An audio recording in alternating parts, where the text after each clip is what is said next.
Nous sommes en train de réfléchir sur la nouvelle constitution. La nouvelle constitution burkinabé. Notre première constitution, celle de 1959. Voilà. Le premier président est venu avec ça de Paris dans sa poche. Oh, la honte. Comment constitution de Paris? Oui, oui.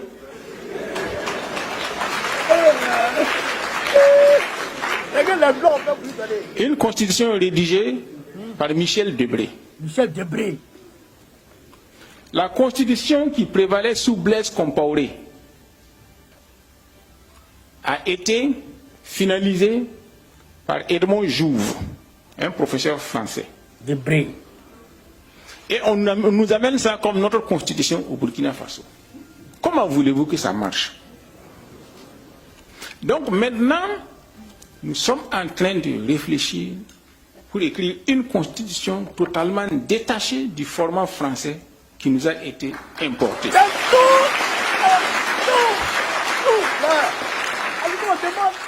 Nous allons lancer de grands débats. Demander au peuple à la base, comment voulez-vous être gouverné? Voulez-vous un roi? Un président? Une présidence tournante? Que voulez-vous? Ce sera au peuple de nous dire comment ils veulent être gouvernés. C'est ça. C'est le peuple seul qui est souverain. Mais nous ne voulons plus calquer les constitutions françaises qui sont presque les mêmes dans l'Afrique francophone. C'est ça qui est la vérité. Comme j'ai eu à le dire, la démocratie est née à Athènes, en Grèce. Ah ouais, ça c'est clair. Et chaque pays occidental actuel a pris exemple sur ça pour l'adapter à son contexte. Ça c'est une réalité. Pourquoi ils ne veulent pas que nous adaptions aussi la démocratie à notre contexte? Question. Où est l'interrogation? Si notre peuple dit nous voulons être gouvernés par un militaire, pourquoi nous allons le refuser? C'est la question. Est-ce que c'est la CEDEAO qui vient nous donner à manger? Non. Est-ce que c'est la CEDEAO qui paye nos militaires? Non. Et pourquoi elle doit avoir son œil sur la façon dont nous devons nous gouverner? Je ne comprends pas. On ne comprend pas. Comme j'ai eu à le dire, depuis 2012 que nous sommes confrontés au terrorisme, quelle a été la contribution de la CEDEAO dans chacun de nos pays? Zéro. Pourquoi elle veut maintenant venir nous dire comment nous devons nous comporter? C'est une question de simple logique.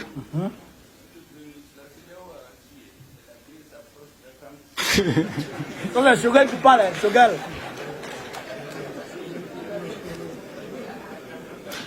Donc, il ne faut plus qu'on se laisse divertir. Ne nous laissons plus divertir. C'est à nous de prendre notre destin en main. Et ce que dit la CEDEAO et ses maîtres ne nous concerne pas. Nous avons déjà, nous qui sommes ici, nous avons déjà fait une partie de notre parcours. Nous ne nous battons plus pour nous-mêmes. Nous nous battons pour la postérité. Ah ouais, c'est fort. Et comme j'ai rappelé ce matin, quand le général Tchiani est venu au pouvoir, nous ne le connaissions pas. Donc on ne savait pas vers où il devait aller, où il pouvait aller. Mais il a dit une chose qui m'a marqué. Je ne peux pas répéter mot à mot. Il a dit, moi je suis déjà assez âgé. Ma vie ne m'intéresse plus. Je me bats maintenant. C'est fort. Je me bats maintenant pour mon pays. Ça, je me suis dit, voilà un homme. Ce que je voudrais vous dire, ne perdons pas de vue quelque chose. J'ai eu à dire que il y a la main de Dieu dans ce qui se passe. C'est pour vous rappeler que tôt ou tard, nous allons repartir vers Dieu. Chacun de nous va mourir. Faisons en sorte que quand nous allons mourir, nous ayons la fierté et le regard ferme devant notre Créateur. Que nous ayons la conscience d'avoir mené une vie utile. À quoi ça sert à un chef d'État d'accumuler des milliards? Nous en avons vu ici, les Mobutu, etc. Où c'est parti? Mieux vaut laisser un idéal, une spiritualité, un sens de vie à la postérité.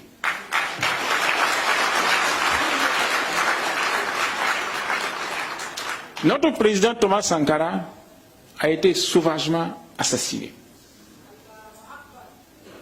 Il n'a rien laissé. Il n'a rien laissé. Ah, ok.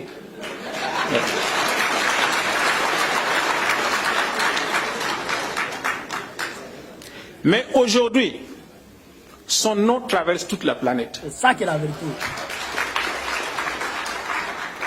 Ça doit être un idéal pour nous. Et donc, si nous avons cet idéal-là, je suis sûr que nous pouvons aller très loin.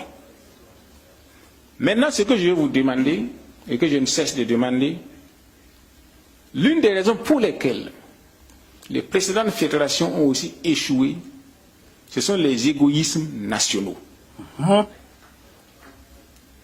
Mettons un terme à ces égoïsmes-là. Ça ne nous mène nulle part.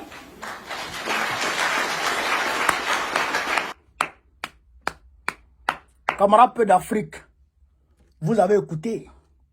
Mais ça, on va décortiquer ça. Point par point. Parce que ça là, mais ce discours, mais je m'attendais à ça. Et pourquoi je m'attendais à ça? Parce qu'on est rentré en 2024. 2024, c'est l'année de tous les défis. Ok, mais vous ne savez pas ce à quoi, chers camarades peu d'Afrique, on est confronté aujourd'hui. Yorob Magne. Celui qui pense que Yorob gagne, mais il a menti. Yorob Magne. C'est-à-dire qu'il a parlé de la CEDEAO et ses maîtres. Et il a fini par la fédération. Comment les fédérations ont échoué? C'est à cause des égoïsmes de certains États. Tout le monde veut être le président, le premier président. Il a dit, je vous ai dit que les trois sont allés se voir là, les trois ministres là, les trois premiers sont allés se voir là. C'est pour gérer, c'est pour écrire une nouvelle constitution. Vous allez voir, une nouvelle constitution au niveau du Mali. Bon, le Mali ça va, mais je pense qu'ils vont reprendre. Ils vont reprendre en fonction d'une constitution commune de l'AES. Ou bien, s'ils vont commencer, ils vont faire d'abord, s'ils vont faire une charte seulement, ou bien s'ils vont faire une constitution proprement dite, ils sont en train de parler de ça. Mais je sais que le fait de dire que nous allons demander au peuple à la base, comment vous voulez être gouverné, cela veut dire qu'il y aura un référendum qui sera soumis au peuple. Et ce référendum-là fera appel normalement à une constitution commune pour tous les trois pays. Ça fait déjà la fédération, l'état fédéral. Vous comprenez? Maintenant, cet état fédéral-là, est-ce que ça sera une, comment dirais-je, une présidence tournante, ou bien ça sera une présidence électoraliste, ou bien ça sera comment? Vous comprenez? Donc, cela sera soumis au peuple. Est-ce que ça sera comme les États-Unis? Parce que vous voyez les États-Unis comme ça là. Les États-Unis ont commencé avec 13 États. Aujourd'hui, ils sont 54 ou 53 là. 51, de 51 à 54 États. Ils ont commencé avec 13 États. Vous avez compris? Mais quand ils ont commencé là, ils ont commencé par élection de tous les États pour élire un président. Ouais. Voilà, ce n'est pas, là-bas, ce n'est pas une présidence tournante. Donc, ils veulent travailler à ça. Moi, je préfère que ça soit une présidence tournante pour le moment. Bon, c'est le peuple qui va décider. Mais en tout cas, ils sont déçus. Et ça ne saurait tarder. C'est pourquoi les attaques se multiplient contre IB et les Assimi Goïta. Ouais, aujourd'hui, là, les attaques se multiplient. Les attaques se multiplient de tout bas. Les terroristes sont devenus très effervescents. Mais on arrive à les calmer. Parce que le matériel est là. Vous comprenez ça? Il a parlé de la CEDEAO. Ce n'est pas la CEDEAO qui donne à manger au Burkina Faso. Ce n'est pas la CEDEAO qui paye les militaires. Ce n'est pas la CEDEAO qui... La CEDEAO était où? Quand ça se fait sur les pays. La CEDEAO se pavanait. Maintenant, il dit ça. Maintenant, en 2024, parce que la CEDEAO les attend sur un point. L'accord qui a été signé avec la CEDEAO à Accra avec le Mali et le Burkina Faso. Et même la Guinée-Conakry. Il a été dit 2 ans de transition. Le Mali, ça a commencé mars 2021, mars 2022, pardon, mars 2022 autant que moi, mars 2022, mars 2023, mars 2024, normalement la transition doit prendre fin. Si je ne m'abuse. Non, c'était mars 2021. Autant pour moi, c'était mars 2021.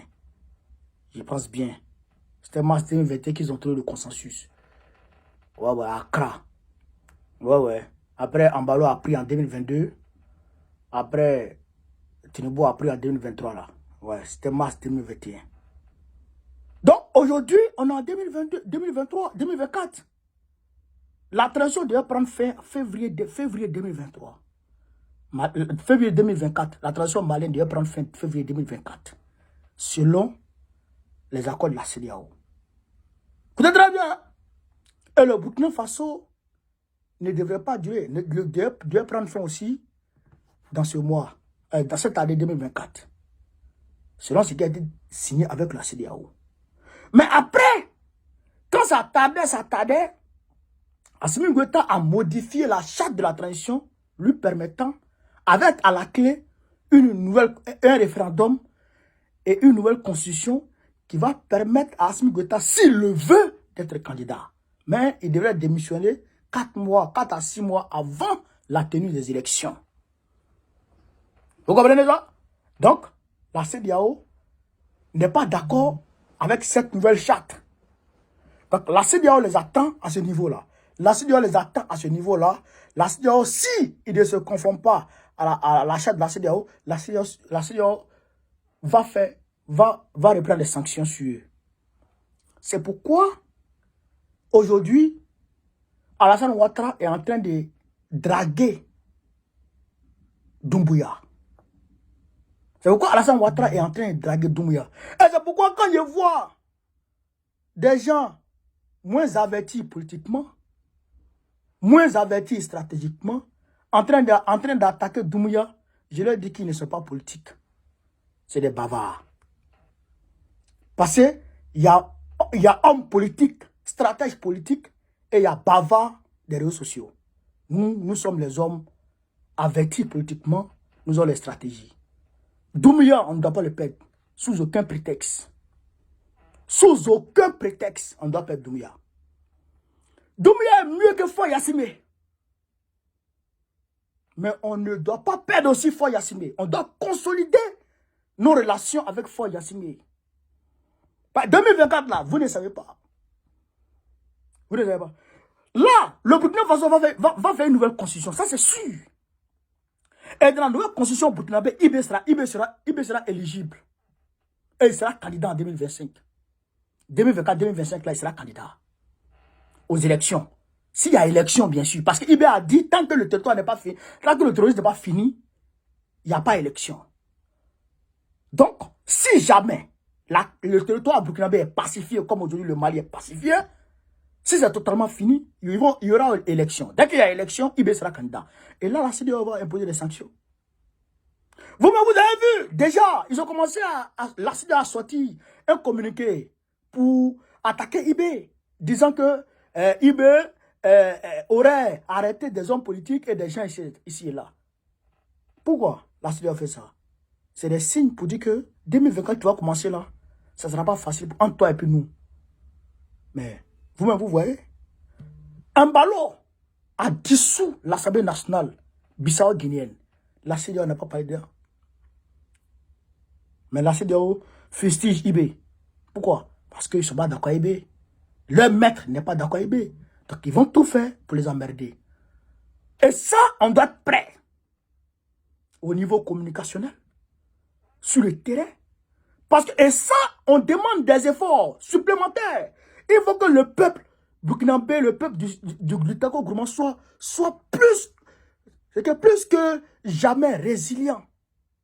En 2024 jusqu'en 2025. 2024 en 2025, c'est une année très décisive. C'est qu'on est en train de prendre un virage chez Camarade d'Afrique très risqué. La réussite de la fédération de l'AES dépend de cette année 2024. C'est moi qui vous dis. Donc nous devons être, c'est-à-dire que, au taquet. Vous comprenez ça? Vous comprenez ça? Donc ça là, ce discours là, du Premier ministre là, c'est une réponse aux tractations officieuses. Parce qu'il y a des tractations déjà en cours pour demander à IB et puis à Assimi Goïta de ne pas se représenter. Vous comprenez ça? De ne pas se représenter. Il demande à Doumbouya de ne pas se présenter. Il demande à Tchani de ne pas se présenter. De mettre des civils. Mais c'est vrai qu'il y a des civils qui sont bons, comme Gbagbo Laurent, Sonko, mais il y a des civils qui sont maudits. Comme ce gars de, comment il s'appelle là? Massara, Succès, Draman Ouattara et tous les maudits de la sous-région. Eux, ce n'est pas des hommes. Donc, chers camarades peu d'Afrique, je vous appelle à la résistance. À la résistance. Je salue cette initiative. Je salue ce courage de Apollinaire. Il est courageux, hein? Il est courageux, c'est les discours. Avant, quand tu tiens ça, on t'envoie les gens hein, pour te faire mal. Mais il est courageux. Je salue ce courage. Je salue ce courage. Chers camarades peu d'Afrique, voilà un peu ce que je voulais vous dire sur ce point-là. Courage, détermination, abnégation. Et on avance. Le 13 janvier 2024, n'oubliez pas, c'est la date de mon investiture en tant que secrétaire général du Parti des peuples africains Côte d'Ivoire, section Paris-Sud. Vous avez compris? Je veux voir tous les Africains là-bas. Tous les Africains de la France. Et même ceux qui sont dans les pays frontaliers de la France. Si vous pouvez venir, venez. C'est à Paris dans le 18e arrondissement. Au 44 rue Charles-Hermite. 44 rue Charles-Hermite. Venez. Ceux qui disent, étant à Paris, je suis de cœur avec toi, ton cœur là, garde ça. Je ne veux pas ton cœur là.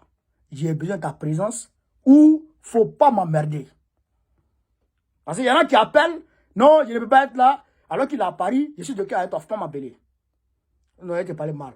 Ça aussi, c'est une vérité. Parce que les Africains, il faut qu'on se dise la vérité. 2024, il faut qu'on se dise la vérité. Vous aimez faire la politique de salon. Je ne suis pas d'accord. La politique de chambre, je ne suis pas d'accord. Voilà. Si tu es à Paris, tu ne travailles pas ce jour, il faut venir. Parce que c'est le début d'une série d'activités. La France, là, la France et puis l'Europe vont bouillonner.